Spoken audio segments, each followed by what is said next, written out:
Que aquí lo hemos invitado para charlar un poco también de este panorama, pero de los temas además actuales que tiene que tratar la Cámara de Diputados en lo que viene. Está con nosotros el presidente de Bloque Chubut al Frente, Juan País. ¿Cómo le va? Buenas noches. Muy bien, Pablo, muchas gracias por la invitación.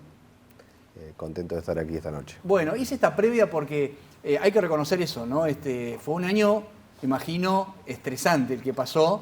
No sé si es que ha pasado el estrés, porque forma parte también de la función, pero ¿cómo está el panorama legislativo hoy comparado con lo que venía, ¿no? Y la verdad es que está mucho mejor. Como lo decías, había una crisis económica y financiera muy importante y se transformó en una crisis política. Creo que en algún punto, en algún momento, los máximos referentes del espacio y dirigentes tuvieron la madurez suficiente para poder reencauzar la relación y que ello luego devino en en un bloque mucho más armonioso y en el cual se pudo volver a discutir proyectos puertas adentro, a discutir cuestiones políticas sin ese aire permanente de ruptura que existía en el ambiente. La verdad es que la relación personal e institucional del gobernador y del vicegobernador mejoró muchísimo y eso creo que relanzó y reencauzó el gobierno y también ha ayudado mucho que paulatinamente, si bien todavía existen los problemas económicos, paulatinamente se vislumbra una salida.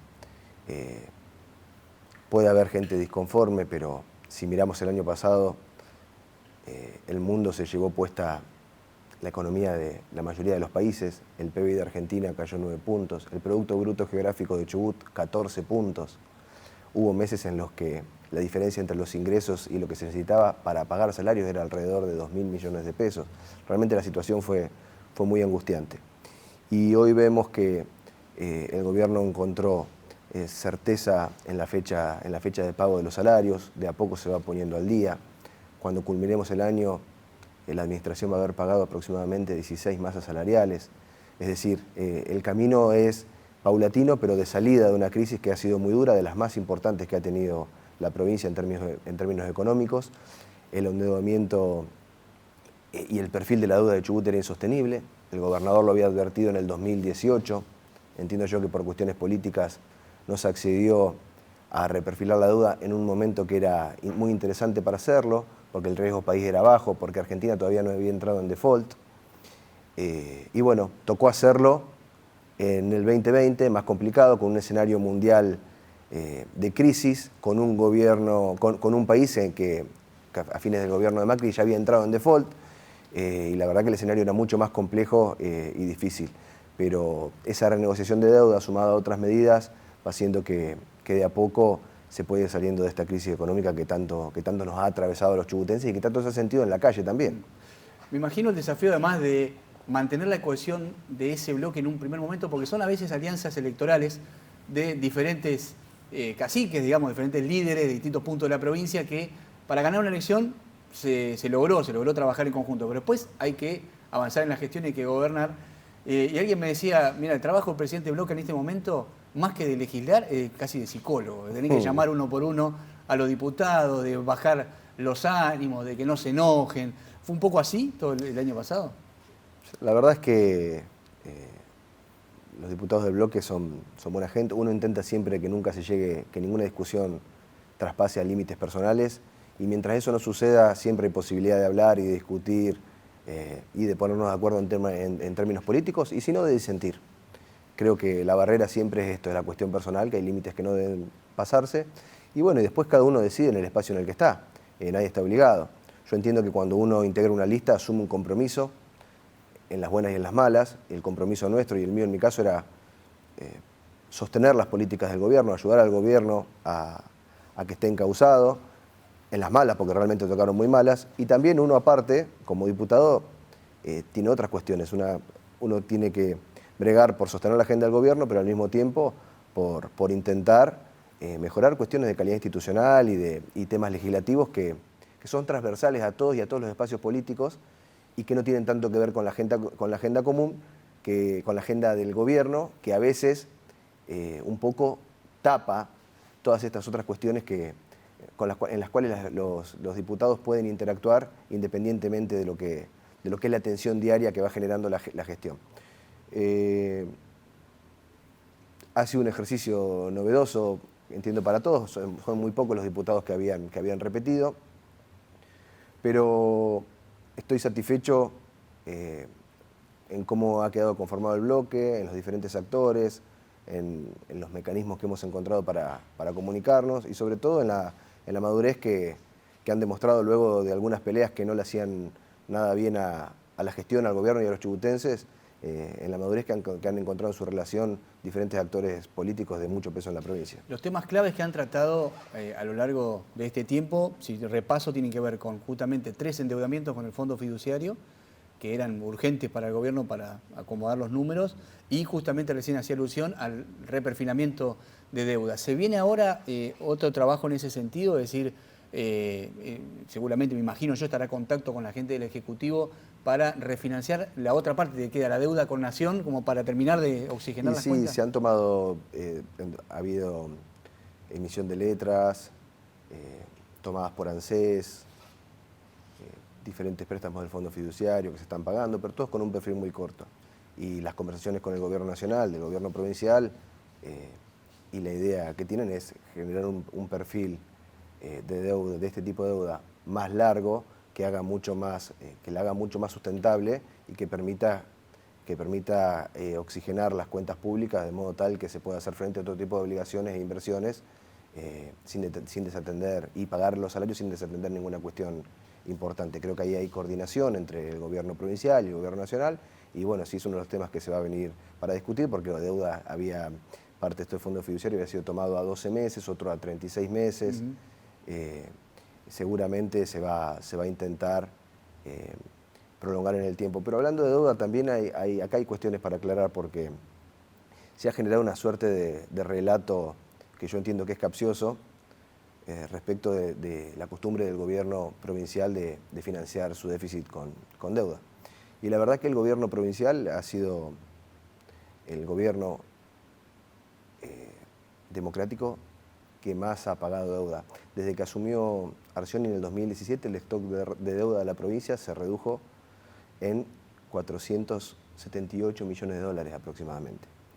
Por supuesto que nosotros como gobierno provincial no tenemos herramientas que tiene un gobierno nacional, y la única forma que tenemos de financiar el déficit es a través de la emisión de letra o a través de endeudamiento. El gobierno nacional lo hace a través de endeudamiento y a través de emisión monetaria, que también la terminamos pagando todos los argentinos luego a través de la inflación.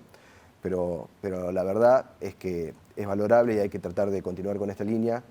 El presupuesto aprobado el año próximo pasado implicó una reducción de la mitad del déficit respecto del anterior, y esperamos que cuando ingrese el nuevo presupuesto también continúe en este sentido, porque podemos lamentarnos mucho por las siguientes emisiones de deuda, pero realmente si no se apunta a reducir el déficit fiscal en la provincia o a incrementar los recursos, que en consecuencia es lo mismo, vamos a continuar con este tipo de mecanismos que a la larga terminan deteriorando mucho las instituciones.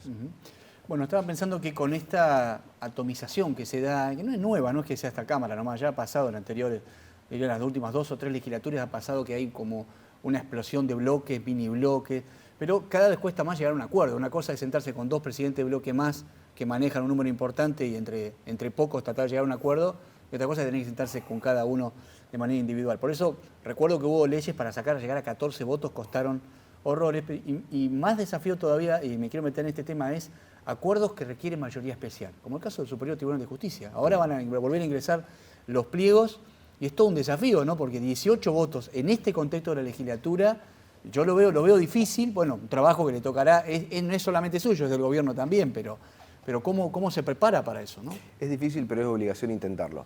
Y la verdad es que la situación del Superior Tribunal es totalmente anómala.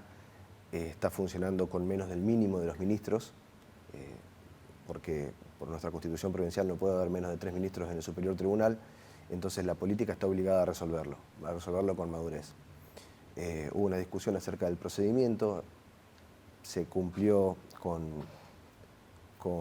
la publicación de los pliegos. En cualquier momento seguramente van a ser remitidos a la legislatura, con las observaciones, con los apoyos. Y bueno, será obligación de todos trabajar e intentar llegar a un acuerdo. Es la idea del gobierno, lógicamente, si no hubiera impulsado este proceso. pero la salud institucional de la provincia lo merece y lo requiere de modo urgente, porque todo el mundo lo sabe, son 3 poderes, el Ejecutivo, el Legislativo y el Judicial. Y la verdad es que nunca hemos llegado a esta situación en el Poder Judicial y necesitamos tener un Poder Judicial sólido, fuerte, que conduzca, que dicte sentencias, y tiene funciones muy importantes. Entre ellas, por ejemplo, generar seguridad jurídica a través de la doctrina legal que genera el Superior Tribunal cuando dicta sentencia. Y no es lo mismo que la dicte un solo juez que la dicte varios jueces que tienen una relativa estabilidad, por lo menos hasta el tiempo de que se retiran, se jubilan o en todo caso son destituidos por juicio político. Pero lo que me refiero es la seguridad jurídica de la provincia y de las instituciones requiere necesariamente que el Superior Tribunal esté integrado como corresponde. Y aprovecho porque tiene que ver con una discusión instalada en la legislatura sobre este tema. Para que usted lo pueda explicar, ¿cuál es la postura que tiene el oficialismo respecto a esta demanda que está instalando todo, en este caso el bloque del PJ, pero uno lo ve también de notas que llegan a la legislatura, sí, de colegios de abogados, de la Asociación de Magistrados, incluso de otras partes del país, de que se busca una paridad de género ahí dentro de la integración del Superior Tribunal? Usted hablaba de fijar una doctrina, bueno, la demanda es que más mujeres participen en esto, que es lo que después le marca la cancha al resto, ¿no? Sí, la verdad es que yo no lo he discutido con todos los diputados. Hay un proyecto de paridad de género presentado, estaba en la Comisión de Asuntos Constitucionales. La mayoría de los diputados conceptualmente están de acuerdo con la paridad de género, esto es así.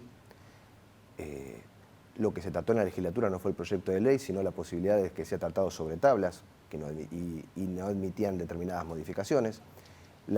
Una de las pocas veces que se ha tratado en comisión el proyecto, ha habido planteos respecto de las cuestiones relativas e inherentes al Superior Tribunal.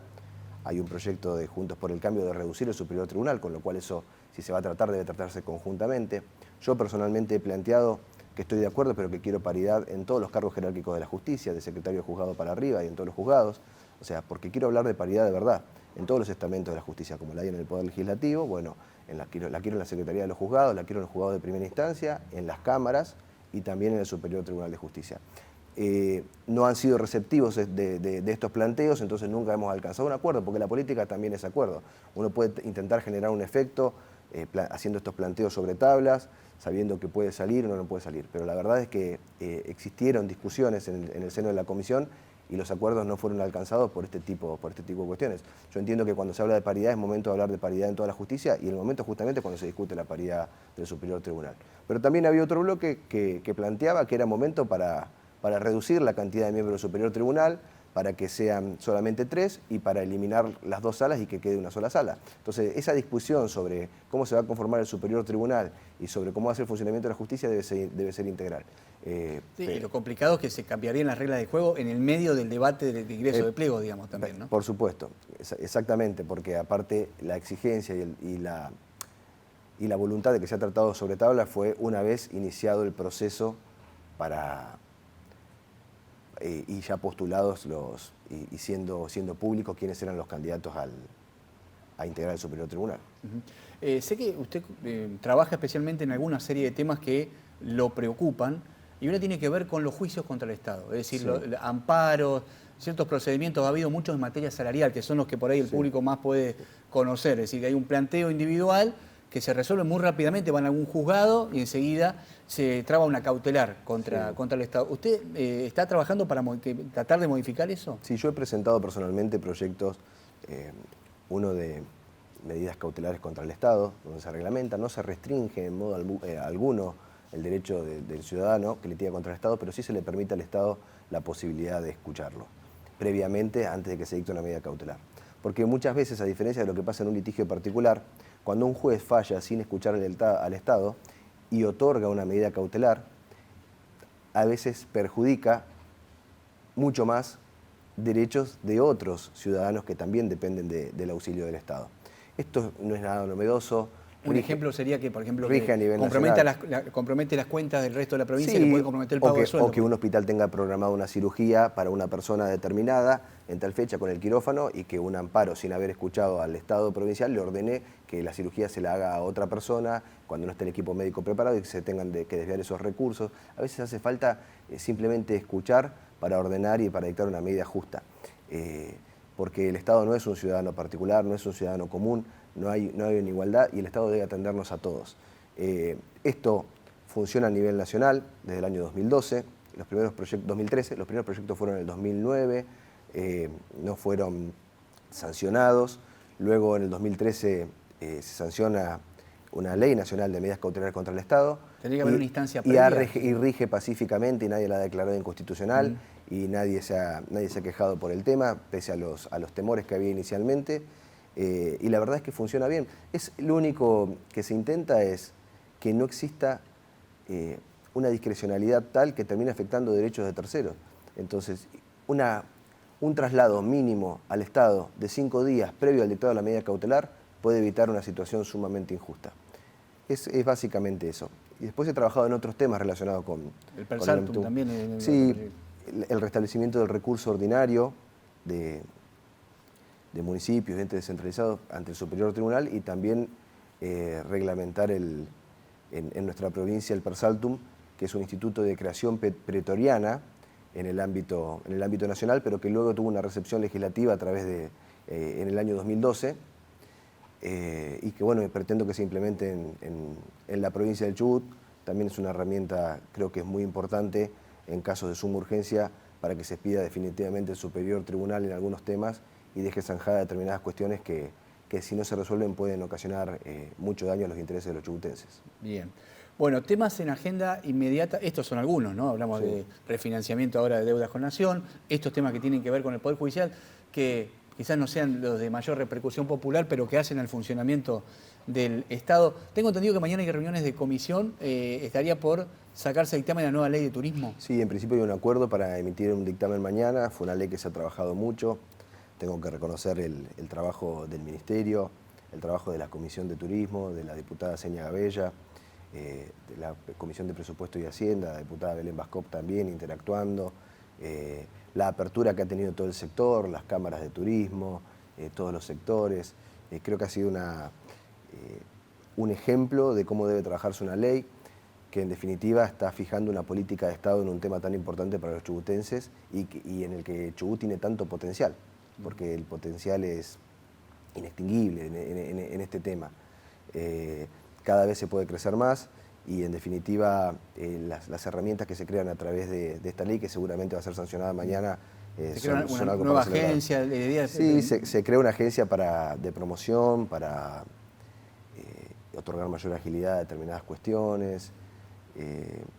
¿Estaría faltando al Ministerio hoy una colaboración en ese sentido? Multidisciplinaria, la van a integrar el directorio de la agencia, va a ser integrado también por las cámaras. Realmente es un proyecto muy interesante y creo que va a haber un antes y un después en el turismo de la provincia si esto se implementa como se ha pensado. Bien. Por otra parte, quiero preguntarle, porque me llegaba esta información, no sé si lo han hablado dentro de la legislatura, se está hablando mucho de lo salarial y que hay acuerdos con el gobierno. ¿Hay posibilidad de que se aplique también ahora en el Poder Legislativo? En breve, lo han hablado con APEL, ¿forma parte el bloque de esas negociaciones? ¿Las maneja el vicegobernador? Seguramente en la medida en que se otorguen incrementos en la administración pública, APEL participará de esa cuestión. Bien, por ahora no hay ninguna resolución tratada en la Cámara. Se va a comenzar seguramente a aplicar incrementos salariales cuando lo tenga el resto de la administración pública. Seguro. Bien. Quería preguntarle para los 2 años que quedan por delante, ¿qué temas le parece que son fundamentales para la legislatura tratar antes de que termine este periodo en el que a usted le toca ser diputado? Porque quizá uno piensa en estos 2 años fue más atajar penales que otra cosa, ¿no? Sí. Es decir, por ahí decir, bueno, yo quise ser diputado porque me parecía que en lo legislativo había para trabajar varias cuestiones de fondo. Algo nos contó recién que tiene que ver con cuestiones... Sí, yo tengo algunos proyectos que son personales y que me interesaría tratarlos y que tengan recepción. Tengo uno que he presentado el año pasado también y que entiendo en algún momento, con colaboración del Ministerio de Salud, va a poder avanzar, que es la historia clínica electrónica. Entiendo que si Chubut la hubiese tenido implementada, son muy pocas las provincias las que la tienen, pero si Chubut la hubiese tenido implementada, hubiésemos transitado la pandemia de otra manera, al menos en un principio. Esto permite trazar, generar estadística, ahorrar muchísimos costos en materia de estudios cuando un paciente es derivado de una institución a otra. Me parece que hay que ir hacia esas cuestiones que hacen mucho más eficiente el trato, el sistema, y aparte generan un ahorro de recursos importantes para para la provincia. Y también generan seguridad el hecho de que cada ciudadano tenga una historia clínica, única, inviolable, genera tranquilidad respecto de cómo ha sido esa persona, de cómo han sido cargados los datos, de que no van a ser alterables. Es un tema, creo que es interesante para tratar. Y tantos otros. Me parece que un tema en el que estoy trabajando particularmente y aún no he presentado el proyecto es una nueva ley de contrataciones del Estado. Hay que agilizar, hay que ir a mecanismos digitales, tenemos que implementar la subasta inversa. Más transparencia. Más transparencia, agilidad y celeridad, porque los procesos deben ser transparentes, pero también deben ser ágiles. Y sobre todo en economías como la nuestra, donde tenemos alta volatilidad e inflación. Uno no puede comenzar una licitación con un precio y terminarla a los 3-4 meses con otro. Y eso en nuestro país pasa. Una nueva ley de contrataciones. Sí, yo creo que es fundamental una nueva ley de contrataciones del Estado, reglamentando determinadas compras con mecanismos digitales, de subasta inversa. Entiendo que no debe, la cuestión de que se abonen los pliegos no tiene demasiado sentido en este momento. Cuanto más abarcativo, mejor. Hay que evitar la cartelización que tanto daño ha hecho a la provincia y que es una... Y que da pie a hechos de corrupción también. Por supuesto, ¿no? es que la cartelización en sí misma es corrupción, porque significa que un sector todo se pone de acuerdo para ir repartiéndose las obras. Eso es corrupción en sí mismo, independientemente de que luego exista algún funcionario que sea permeable. Pero lo que hay que evitar es este tipo de mecanismos, porque en definitiva perjudican a todos los chubutenses. País, había un proyecto, ahora que estaba hablando del tema de los números del Estado, recaudación, la agencia de recaudación, que era una idea que tuvo el gobernador, sí, que le había hablado con usted. Yo me da la impresión de afuera como que quedó planchada la legislatura. Hubo algunas, la verdad que se trató en la Comisión de Presupuesto y Hacienda, hubo algunas discusiones respecto de temas puntuales y luego no se retomó. Yo particularmente planteé una observación respecto del régimen laboral, entendiendo que creo que cualquier organismo provincial nuevo que tienda a la descentralización se debe regir por la ley de contrato de trabajo y esa observación tal vez por otras personas no fue tomada con beneplácito, por decirlo de alguna manera. Por supuesto, salvaguardando los derechos de aquellos trabajadores que hoy sean de la Dirección General de Rentas y que pasen y que en ese caso continuarán con el régimen de empleo público. Pero entiendo que si uno crea una agencia, lo tiene que hacer para actuar con más celeridad y para que tenga la elasticidad que a veces no tiene el Estado. Y sin ir más lejos, si vamos a la ANSES aplica el régimen de contrato de trabajo, la AFIP también, el Banco Nación también. Es decir, no estamos inventando nada, pero entiendo que descentralizar y continuar con el mismo régimen que tiene el Estado, que tiene la administración central, desde mi punto de vista no tiene demasiado sentido. Y le pregunto, la última, antes después de un cierre, que era una mirada política suya de cómo está el contexto después de las elecciones, pero hay una idea que está circulando, yo ya la escuché hace tiempo, pero no sé si en la legislatura tiene algún rebote, que es el tema de alguna ley que le puso un límite a las reelecciones de los intendentes y de los jefes comunales en su momento, en la legislatura pasada. Sé que hay muchos intendentes que están, creo que ingresó una nota también a la legislatura hace poco tiempo atrás, y hay muchos que están trabajando en ese sentido, diciendo, bueno, ¿por qué poner esa limitación de 2 mandatos y punto? ¿Puede estar en análisis? ¿Lo han hablado con usted? La verdad es que no se presentó ningún proyecto de ley en ese sentido y no ha habido más que un comentario, con lo cual no creo que sea un tema de la agenda inmediata, no está en la agenda ni siquiera inmediata. Bien. Y por último le quiero preguntar, respecto al resultado electoral, uno ha visto lo que ha generado en el gobierno nacional y acá los candidatos del gobierno provincial obtuvieron un 13%, sí, que no es un número realmente uno diga marque un apoyo popular en las urnas a la gestión de la provincia. Sin embargo, no ha generado un ruido enorme en la gobernabilidad. Es decir, uno no ve al gobernador como lo ve al presidente de la nación tan preocupado en las últimas horas. Quedan 2 años por delante en los cuales el gobernador no tiene reelección y que quizás el resultado de las urnas no sea el ideal. ¿Qué contexto le parece que queda para trabajar en lo político justamente en este periodo? Bueno, respecto al resultado electoral, yo creo que no queda otra alternativa que profundizar